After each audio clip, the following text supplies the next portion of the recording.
ముందు జాగ్రత్త అంటే అండి, వాళ్ళ ముందు నాకు ఏ రోగం రాకుండా ఉండాలనే జాగ్రత్త వాళ్ళలో ఎంతుంది? హ్మ్. ఇప్పుడు నేను ఎక్కువగా ప్రాబ్లమ్ వచ్చిన తర్వాత డాక్టర్ దగ్గరికెళ్ళడము, నాకు రాకుండా చేసేయండి అని చెప్పడం చేస్తున్నారు. హ్మ్. ఇది లేకుండా చేయండి అంటున్నారు. వీళ్ళు ముందుగా ఎలాంటి జాగ్రత్త పాటిస్తున్నారు? అసలు ఈ సూత్రానికొస్తే రోగాలు లెవ్వు, రోగాలు రావని చెప్పొచ్చు. హ్మ్. ఎందుకంటే వీళ్ళ యొక్క ఆహార విధానము, జీవన విధానం సక్రమంగా ఉంటే 90% రోగాలొచ్చే ఛాన్స్ లేదు. ఇది మనం జగమెరిగిన సత్యం. ఏ హ్మ్. డాక్టర్ దగ్గరికెళ్ళినా హ్మ్. వాళ్ళ ఆహార విధానం, జీవన విధానం సక్రమంగా ఉంటే ఇది రాదని అంటున్నారు. నిజమేనా అంటే ఎన్ 100లో 99% మంది డాక్టర్లు అవుననే ఒప్పుకుంటారు. హ్మ్. అది ప్రపంచవ్యాప్తంగా ఏ వైద్యుల్ని అడిగినా. హ్మ్. మరి అక్కడెక్కడ తప్పు జరుగుతుంది? మనం నేర్చుకోవాల్సిన విజ్ఞానం ఏంటి?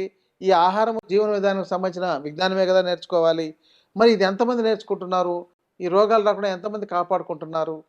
అసలు మనకు ఈ రోగాలు వస్తే ఎవరికైనా చూసి అంటే వచ్చి వాళ్ళు బాగా ఇబ్బంది పడుతుంటే చూసి, అమ్మో! ఇట్లాంటి సమస్య మాత్రం నా జీవితంలో రాకూడదు అని అనుకుంటుంటారు. ఆ క్షణంకి అనుకుంటారంతే. ఆ! ఆ! అప్పుడు ప్రయత్నం చేస్తే చేయొచ్చు ఆ! కొంతమంది. కొంతమంది జేస్తారు. ఎక్కడైనా ఎవరినైనా డాక్టర్‌ని ప్రశ్నించొచ్చు. అవును. అయితే ఇప్పుడు మీరు మా డయాబెటిస్ ఈ మధుమేహం గురించి అడిగారు కదా! ఇది అందరూ ఎవళ్ళకి వాళ్ళు సొంతంగా పెంచి పోషించుకున్న రోగం.